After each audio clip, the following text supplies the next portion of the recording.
Yaqulu da'awtu falam yastajib li. Ini versi Sidi Ahmad Rifai. Kalau di Sahih Bukhari Muslim ada tambahan qila wa mal ajal ya Rasulullah faqala ay yaqula al-'abdu da'awtu Allah wa lam yajibni. Jadi Nabi bersabda yustajabu li ahadikum. Setiap kamu yang berdoa pasti dijawab, dijawab. Doa itu artinya memanggil. Kalau kamu memanggil, menyeru, pasti tolong diluruskan apa arti doa? Coba kalau berdoa nyebutnya gimana? Ya Allah. Ya Allah itu memanggil atau ngapain? Jadi beda doa dengan zikir secara spesifik. Doa itu bagian dari zikir. Tapi zikir secara spesifik cukup menyebut Allah, Allah, la ilaha illallah. Itu zikir. Subhanallah. Tapi kalau doa manggil ya Allah, ada ya. Ianya boleh hilang, tapi dia ada di dalam hati. Rabbana, itu di depannya ada ya, tapi tidak dibaca. Rabbi, itu di depannya ada ya, tapi tidak dibaca. Ianya di dalam hati. Wahai Tuhanku, jika ada hamba memanggil Allah, apa kata Nabi SAW? Yustajabu li ahadikum, pasti Allah jawab. Jadi kalau doa dijawab pasti. Tapi permintaannya diberi belum pasti di waktu itu. Dia pasti diberi, tapi bukan di waktu yang dimau hamba. Kira-kira gimana Bapak Ibu? Ini saya buat proposal ngasih ke Pak Sekcam. Pak Sekcam bilang, tunggu ya, saya pelajari dulu. Karena saya Ustadz, saya bilang, kamu kurang yakin sama saya? Terus Pak Sekcam bilang, maaf nih Bu ya, ini acaranya nggak relevan. Kamu nggak mau bantu saya? Masa minta maksa? Ada orang ngasih proposal maksa? Ada Pak. Ada. Mungkin Bapak ini nggak pernah jadi korban aja. Atau malah pelaku. Pernah nggak Pak Sekda ditelepon sama ormas? Saya tahulah perilaku ormas ya. Begitulah sebagian yang belum dapat nur doa. Sudahlah minta maksa. Yang paling repot Ustadz buat maulid, buat kajian, ngasih proposal ke kawannya, jamaahnya kurang beruntung, rezeki sedang seret, lalu tidak ngasih. Si Ustadz suuzon, dia ini sudah tak mau berjuang denganku. Padahal Ustadz mengajarkan husnuzon, berbaik sangka. Itu terjadi Pak. Itu terjadi di mana-mana negeri terjadi, di mana-mana tempat itu saya temukan laporan begitu sampai. Ya, semoga para ustadz yang ada yang hadir siang ini nggak ada yang begitu. Ya. Wajar di Batam sudah dapat tunjangan dari pemerintah.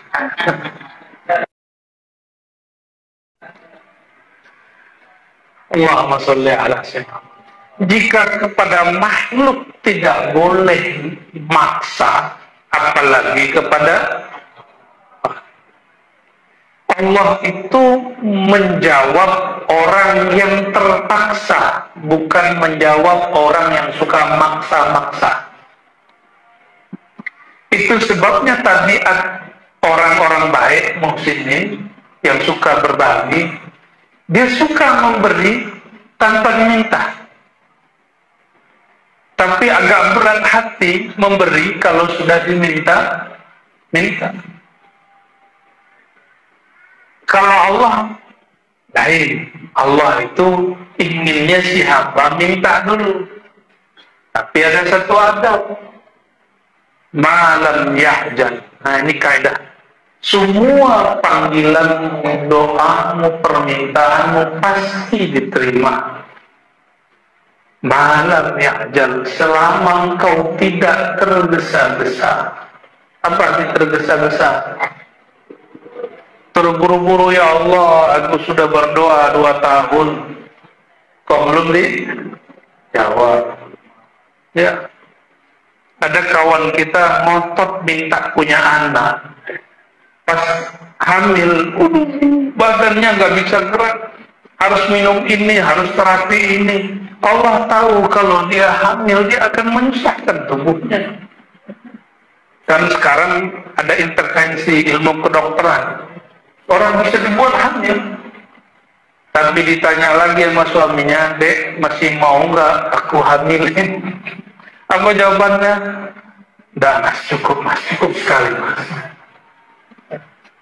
Karena perempuan itu biasanya kalau belum hamil merasa belum sempurna, Bu ya. Nggak mesti begitu.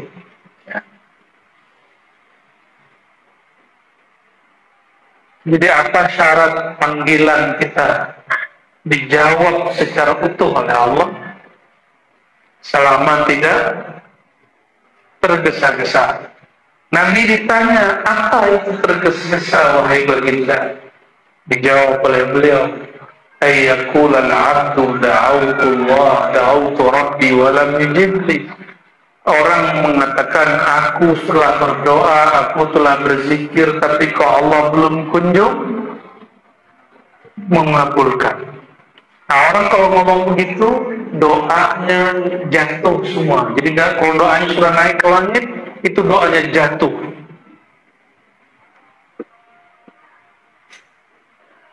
Saya ini sudah, misalnya ngomong itu, sudah berkhidmat di masjid, sudah puasa 7 hari, sudah ziarah ke kuburan fulan, kok belum dikabulkan?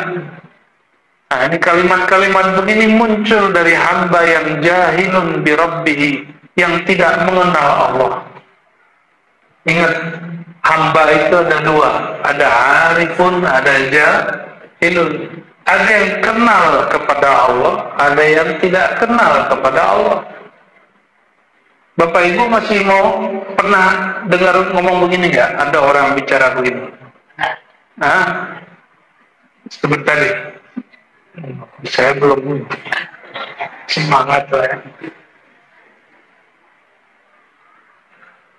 Apa kata orang?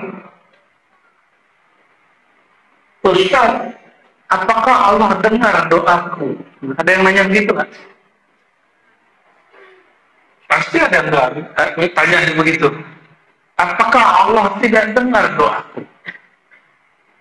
Kok bertahun-tahun aku berdoa tidak kunjung ada? Nih perhatikan, kalau ada orang meyakini jika dia berbuat Allah tidak tahu, itu yang masalah akidah dia atau doa dia? Yakin dia atau bacaan-bacaan dia?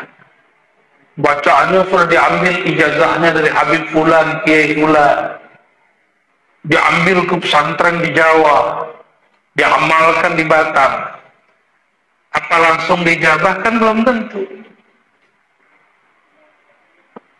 Jadi banyaklah hari ini orang berpikir kalau dia berdoa, dia sedang ngapain? Meriakin Tuhan. Bahwa Tuhan itu belum tahu hajat dia kasih tahu Tuhan. Nah, rusak ada akidah orang ini. Orang yang mengatakan, ya Allah, aku ini perlu ini, butuh ini, ada hajat ini, tolong kau kabulkan. Dia berkeyakinan memberitahu Allah. Jika ada hamba berkeyakinan dia doa sedang memberitahu Allah, berarti dia lebih tahu daripada Allah. Rusak akidahnya. Wajar kalau doanya tidak ada yang manjur. Ya. Ini angguk-angguk apa nih? Angguk-angguk ngantuk ya. Allahumma sholli ala sayyidina. Walaupun doa itu mukhul ibadah, ada hadisnya begitu, doa mukhul, benar ya, hadis Ibnu Majah, hadis Tabarani, hadisnya sahih, dan kitab doa Imam Tabarani mengatakan Nabi bersabda, doa mukhul ibadah. Doa itu inti dari semua ibadah. Maka coba lihat agama mana saja, jika dia menyembah Tuhannya pasti dia minta doa. Kita sholat pasti doa. Pembukaan iftitah itu kan tidak hanya wajah tuh, kan ada doa lain. Nah. Allahumma ba'id baini wa bainal khataaya, itu doa.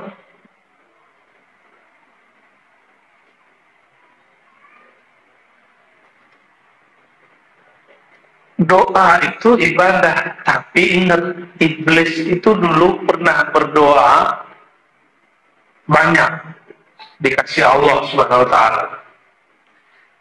Kalau diingat, iblis minta langsung Allah kasih. Maka ketika ada orang berdoa langsung diijabah, langsung dijawab Allah, belum tentu dia wali Allah, bisa jadi dia wali syaitan. Kenapa Allah langsung kasih iblis? Karena iblis berdoa memanggil Allah dengan nama yang dia kenal. Nih, belajar kepada iblis nih Pak. Boleh nggak belajar ke iblis? Ya boleh. Biar ustadznya nggak kalah sakti sama dukun.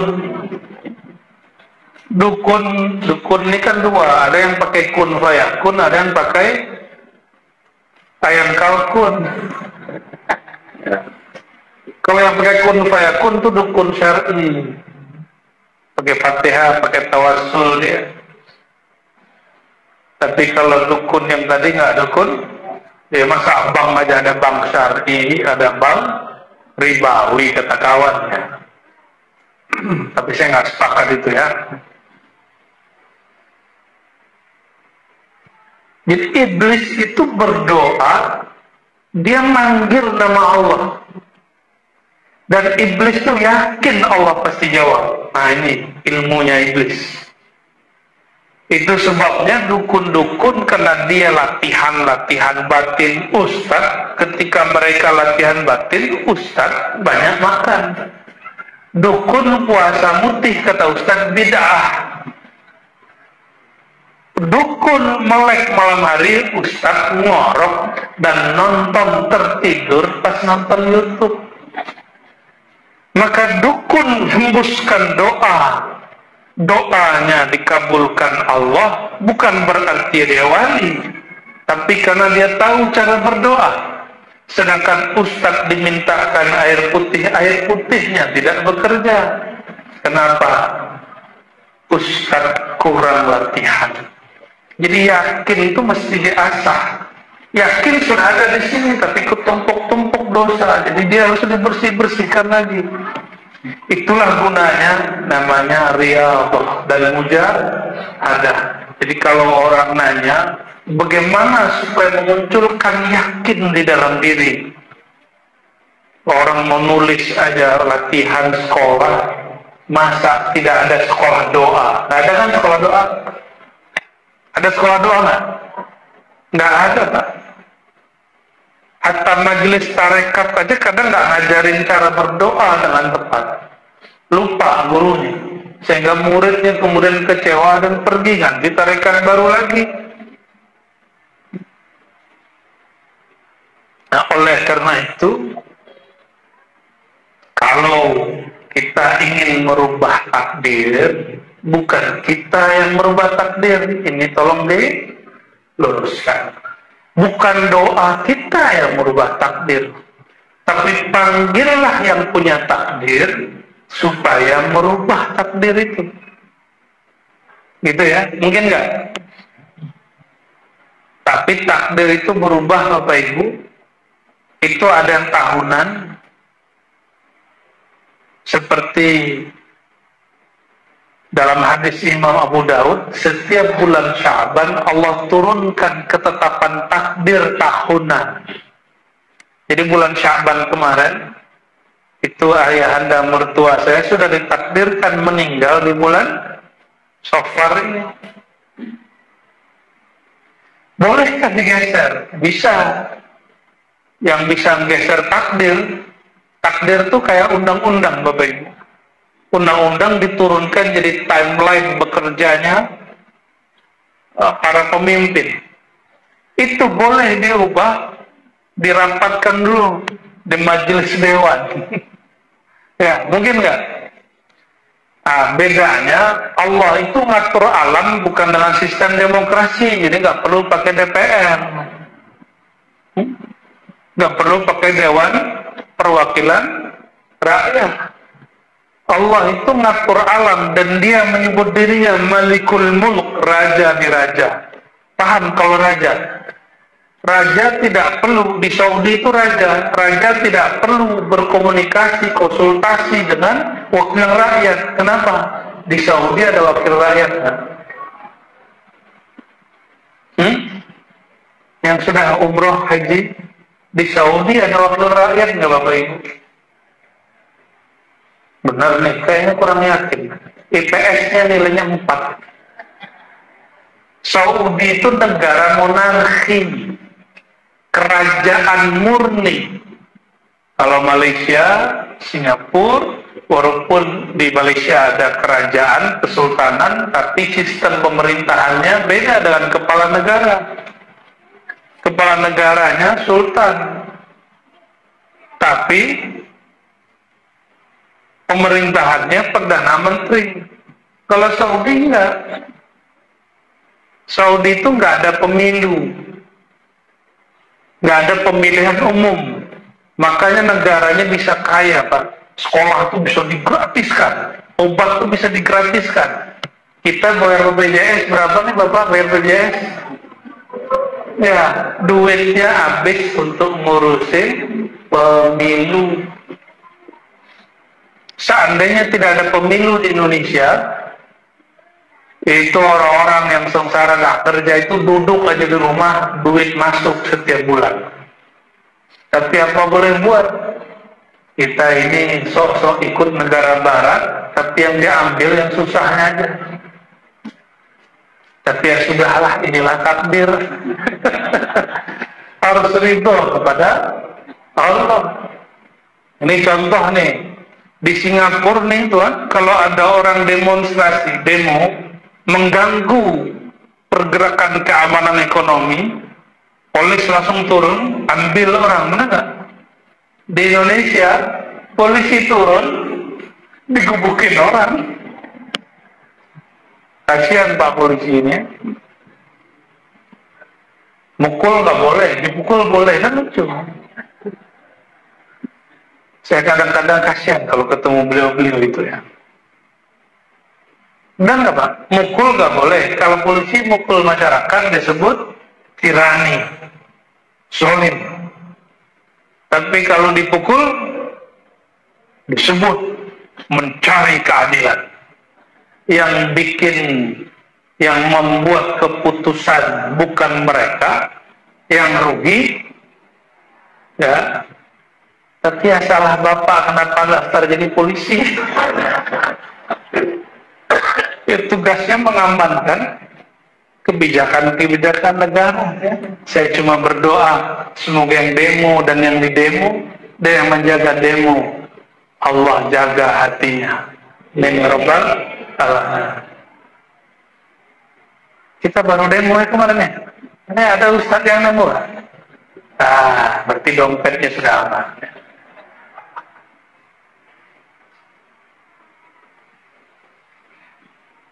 Doa itu setengah demo Bapak Ibu.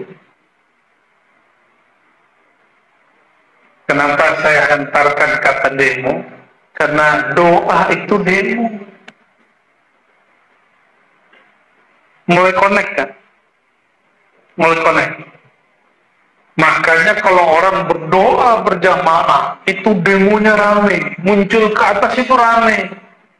Masih ingat satu hadis yang sahih, Sayyidina Jibril melapor, ya Allah, si fulan sudah menangis-nangis berdoa kepada engkau. Apa kata Allah tabaraka wa ta'ala, da'hu ya Jibril, fa inni uhibbu sauta. Biarkan dia wahai Jibril, aku suka keluhan-keluhan suaranya. Allah tuh suka kalau ada orang manja kepadanya. Nah, ini coba, jangan salah arti loh ya. Ibu-ibu, bapak-bapak punya anak kecil nggak? Anak kita kalau nggak minta makan anak kita, gimana? Pusing nggak kita? Kata orang Melayu lama, pening ya.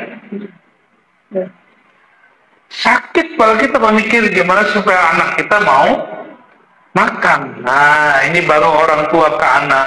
Kalau si hamba sudah nggak mikirin makan, maka Allah sendiri yang hantarkan makan kepada dia. Karena Allah lebih perhatian kepada hamba melebihi orang tua kepada anak. Apalagi si anak sudah berani minta makan. Ibu-ibu kalau anaknya, bayinya minta makan, senang nggak? Senang. Paham? Itu yang disebut rahimiyah. Maka ibu-ibu ini punya rahim tapi nggak ada iya-nya. Allah rahim, ada iya, panjang. Allah itu lebih suka lagi mendengarkan hamba bermanja-manja kepada Allah Subhanahu wa ta'ala. Kita melihat anak nih Bapak Ibu main, tapi dia nggak punya mainan, temennya punya mainan, sedih nggak? Kita beliin walaupun dia nggak minta. Ketika anak ini pakai mainannya, kita bangga nggak? Tapi dibeliin mainan, anaknya nggak pakai, marah nggak? Kemarin dibeliin nggak dipakai, udah nggak usah beli lagi, kan gitu. Makanya Allah, Inna Allah yuhibbu ayyara athara ni'matihi ala abdihi. Hadis Imam Tirmidzi itu ada ya, begitu. Allah suka melihat si hamba memakai nikmatnya. Jadi ustaz-ustaz ini kalau ada rezeki, beli mobil yang bagus kan? Bukan supaya amplopnya tebal, itu salah. Tapi supaya apa? Supaya Allah lihat kita memakai nikmatnya. Jadi nikmat itu bukan yang terkumpul dalam rekening, nikmat itu yang dipakai di badan. Pakai baju yang bagus, ya. Sarungnya sarung yang bagus. Kopiahnya jangan sampai yang sudah kuning-kuning gitu Bapak Ibu ya. Yang bagus.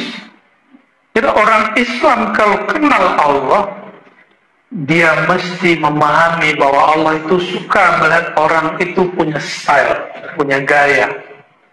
Ya. Sebenarnya Ustaz ini nggak perlu diajarin juga.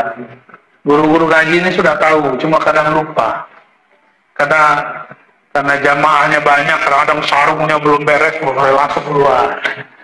Kadang-kadang bajunya ada motifnya Pak. Itu bukan motif apa-apa, tapi belum disetrika. Imam Syafi'i tidak mau mengajar kalau bajunya tidak rapi. Imam Syafi'i tidak mau berangkat kalau kendaraannya tidak bersih.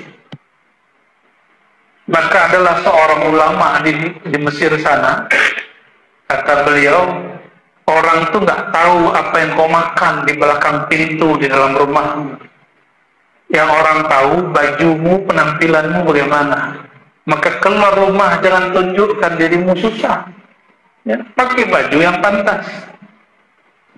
Ya, Bapak Ibu ya, walaupun di rumah kita cuma makan satu kurma, ya, makan nasinya pun sedikit, lauknya tidak berkelas, bajunya harus rapi, walaupun dompetnya tipis.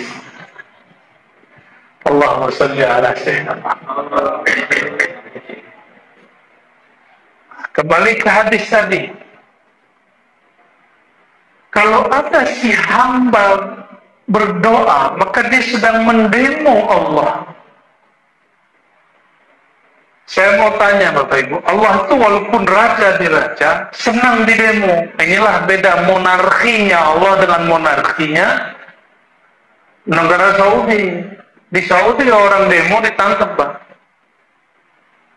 Ya, ada yang ngeritik orang Turki, ngeritik kerajaan Saudi. Itu hilang, nggak tahu kemana jasadnya. Ya, sampai sekarang itu jadi berita trending 6 bulan.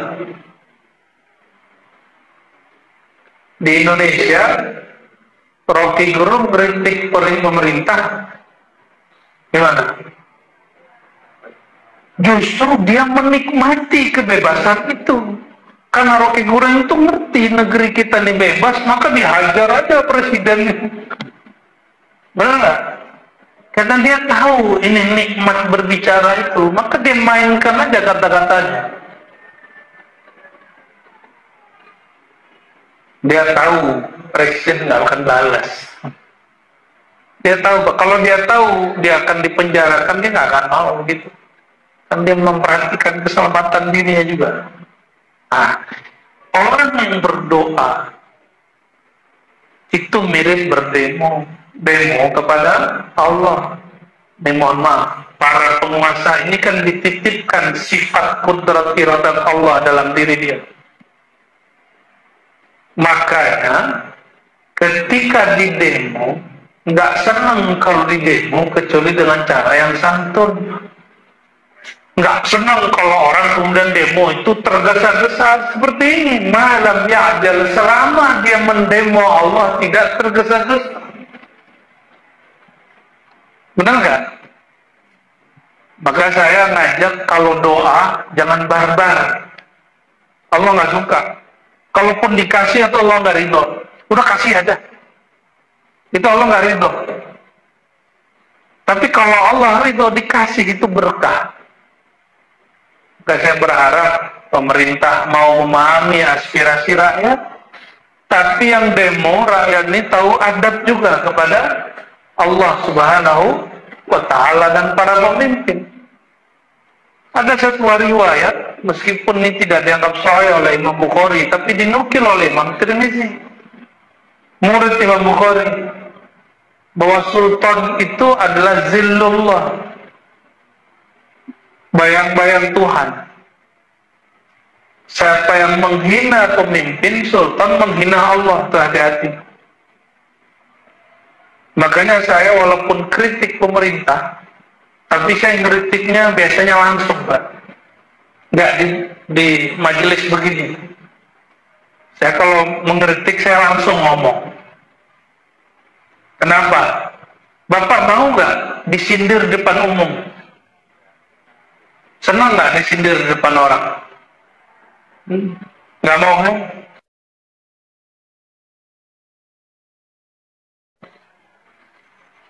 Kalau di negeri Bapak, kalau ada khotib Jumat menghujat pemerintah, bagaimana? Ditangkap nggak? Dicoret. Hak otoritas dia dicoret. Di Indonesia, ustadz-ustadz bebas berceramah. Bebas Pak ceramah ya? Bebas. Sampai sekarang nggak ada tuh yang betul-betul diurus ya. Nah, jadi jika kita mendemo Allah, Nabi mengatakan dijawab semua permohonanmu malam ya'jal. Nah, ini turunkan ini ke dalam kehidupan kita sehari. Bapak Ibu punya anak, lalu mintanya ngotot sekarang. Apa bahasa orang Batam ini?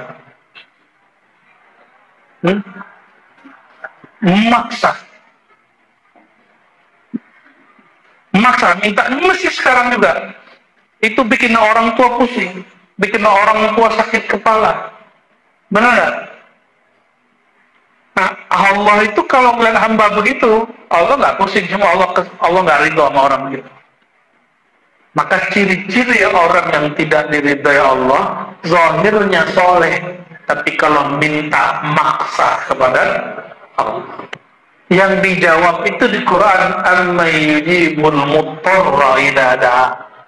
Lalu siapakah lagi yang akan menjawab orang yang terpaksa? Apa yang membuat dia terpaksa? Keadaannya. Ya. Lain dengan orang yang memaksa Allah Subhanahu wa taala. Bapak Ibu, jika berdoa, nah ini adab supaya doanya langsung diterima Allah. Pertama, panggillah Allah dengan nama terbaiknya. Karena dulu iblis Allah kekalkan hidupnya karena berdoa dengan nama.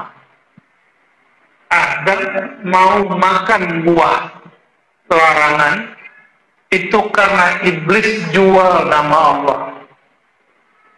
Sayyidina Abdullah ibn Umar mau memberikan serban daripada ayahandanya itu karena yang minta orang Badui kurang punya adab, minta langsung. Tapi karena dia mengatakan, "Billah, dengan nama Allah saya suka serbanmu, tolong kasih." Sayyidina Abdullah bin Umar kasih juga. Karena orang ini minta dengan nama Allah.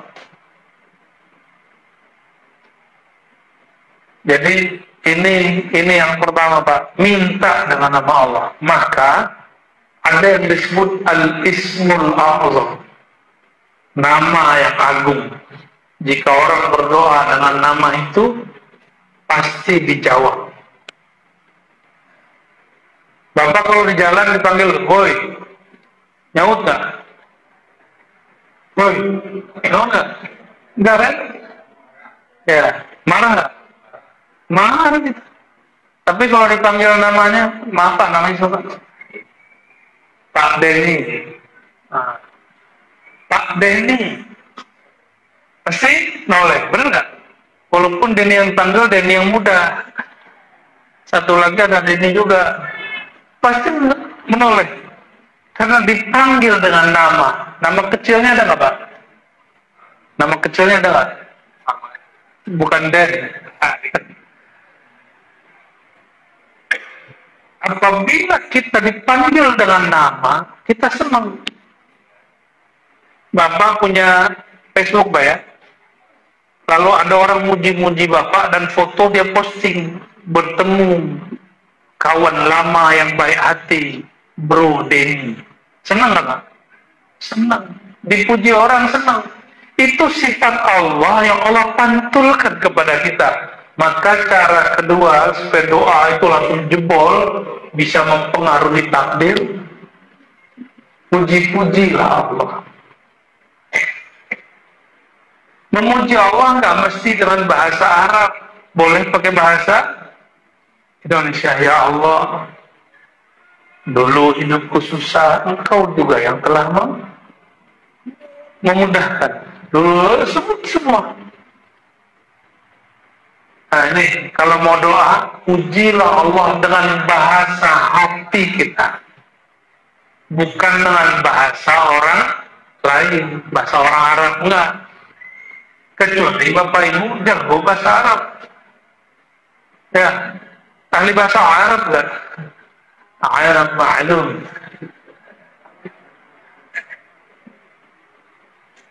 Jadi nggak usah pakai bahasa Arab kalau doa ya. Cukup nama Allah dipanggil pakai bahasa Arab, habis itu puji Allah dengan bahasa hati kita.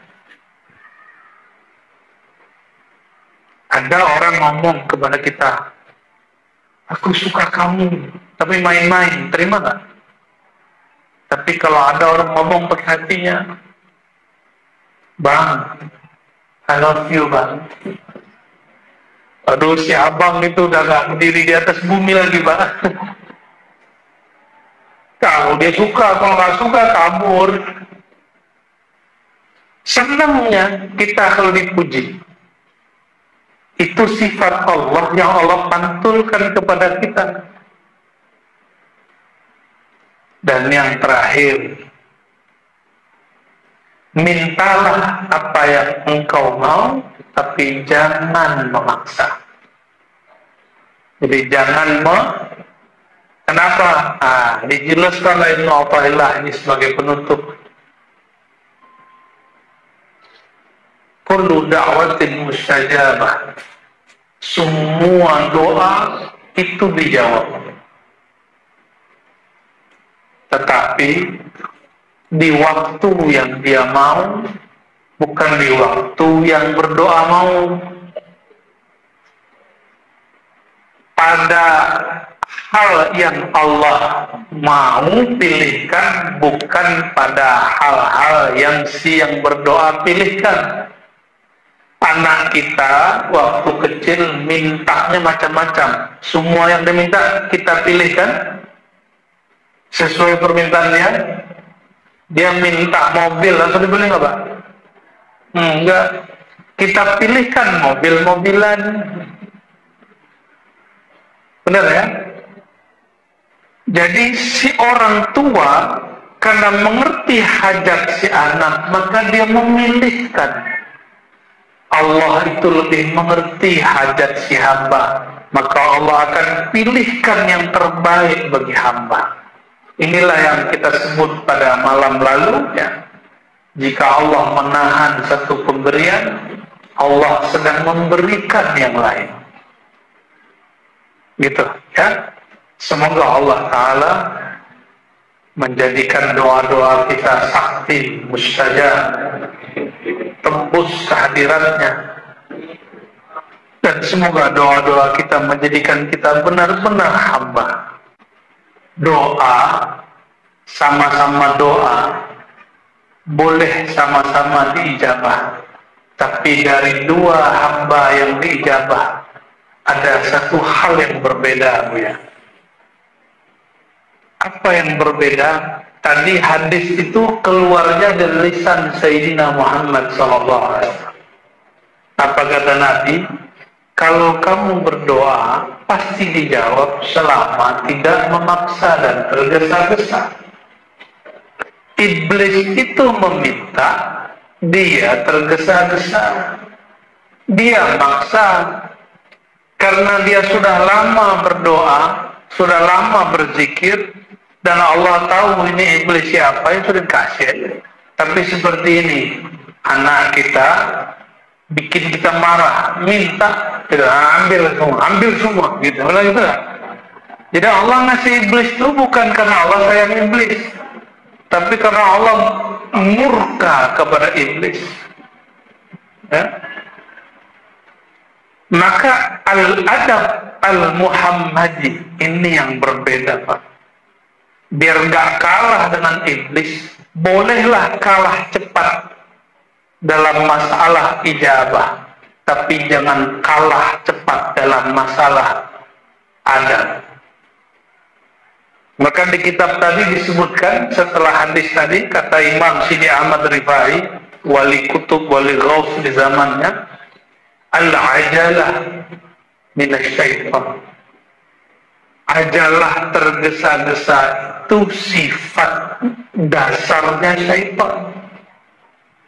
Maka syaitan berdoa, kita berdoa. Apa bedanya umat Nabi Muhammad doa dengan syaitan? Mesti beda satu hal. Adam berdoanya tidak tergesa-gesa, tidak memaksa, tidak membuat Allah murka. Jadi bukan kemudian terjebak nih, nanti iblis ngomong, Pak. Iblis tuh ngomong lewat orang yang ngaku ahli tauhid tapi tauhid syaitan. Apa kata dia? Kalau benar tarikat kau, kalau benar akidah kau, kalau benar ibadahmu, kenapa kau berdoa tidak Allah kabulkan, aku doa aku kabulkan. Nanti ada orang ngomong gitu, Pak. Itu Dajjal, dia panggil awan datang. Karena Dajjal itu Ibnu Azazil, anaknya iblis, yang lahir lewat tubuh manusia. Dia bilang hujan berhenti bertahun-tahun. Apakah kemudian Dajjal ini hebat? Iya, hebat dia kurang ajar itu aja. Harusnya takdirnya hujan karena dia tahu doa, nama, maka dia pakai doa untuk menghalangi hujan. Tujuan dia cuma satu, lihat, kalian doa kepada Tuhan kalian, tawassul dengan Nabi kalian, hujan nggak turun-turun. Nah, coba sebut namaku, pasti hujan turun. Nanti Dajjal ngomong begitu. Hadisnya dalam Sahih Muslim menyebutkan begitu. Jadi ya apa yang membuat beda kita, Buya, supaya nggak cemburu sama iblis, nggak level cemburu main. Supaya gak cemburu Buya dengan iblis, pasangkan adab al-Muhammadi. Apa itu? Lam yakun ajilan mutahajjilan, tidak tergesa-gesa memaksa melanggar adab kepada Allah Subhanahu wa ta'ala. Cukup kita katakan, siapalah aku, hamba yang hina, tidak pantas Allah tunaikan segera. Siapalah aku, bisa jadi yang aku minta belum pantas untuk diriku. Begitu Pak, kalau doa kita belum dijawab. Allah kalau dengar begitu ya seneng. Itu langsung jadi kekasih Allah itu orang begitu. Langsung jadi orang yang dimanja-manja. Orang yang dimanja itu bahasa Arabnya ahlul uns.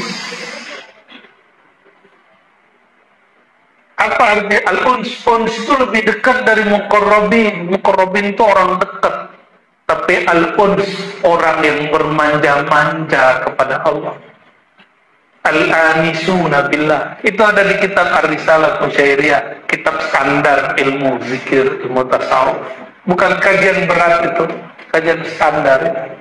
Cuma sayang umat kita kurang dilewasakan dengan ilmu tasawuf. Baru dicekokin terus dengan ilmu yang gohir, halal haram, pahala, dosa, neraka, itu terus. Ya, nih tugasnya Ustaz nih. Saya mulai kita buka sisi yang lain dari ilmu-ilmu Nabi SAW yang semuanya full ada di Quran dan Sunnah dan kitab-kitab para ulama. Ya. Nah, dan terakhir sebelum pertanyaan dari Ibu, tadi hadis Nabi bukan? Hadis ini menjadi pilar dalam ajaran tasawuf. Oleh karenanya tidak ada tasawuf terpisah dari sunnah. Ya, tidak ada tasawuf terpisah dari sunnah. Justru ahli tasawuf lah yang mengamalkan sunnah lahir dan batin, bukan lahir aja. Orang tarekat belum tentu. Tarekat masih bertengkar urusan kemursidan, masih bertengkar urusan zikir keras, zikir lembut, masih bertengkar berebutan tarekat paling benar. Tapi kalau bertasawuf ujung bertorikoh, baru mereka menemukan itu. Ya, semoga Allah merahmati kita semua. Masih cemburu Bu ya? Cemburu sama saya aja.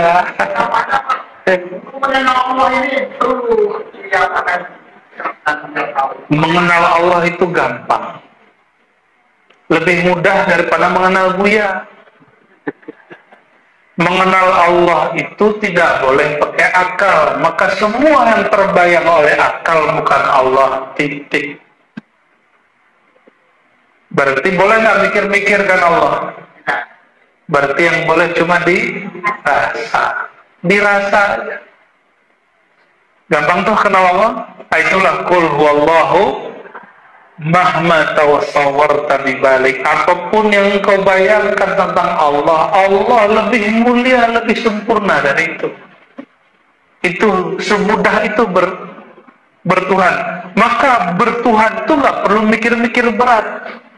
Cukup dengan hati yang mendalam. Itulah maksud ulama mengatakan kenal diri, kenal ilahi. Semakin kita ke dalam, semakin kita kenal.